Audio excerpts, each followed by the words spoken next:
This one I'm gonna show you the easiest way to shorten your dress from home. So if you love sewing, you want to shorten your dress quick, easiest way to do it.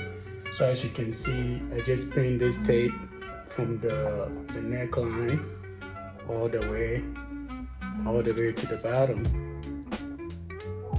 All the way I pinned it up just for you to see how easy it is to do this at home by yourself.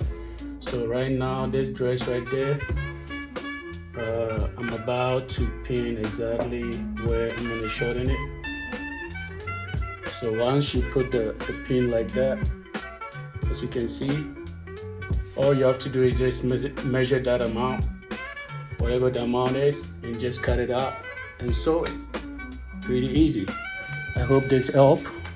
Easy way to do this, no stress. Please like, share, and subscribe to my channel for more easy sewing tutorial. Thank you for watching.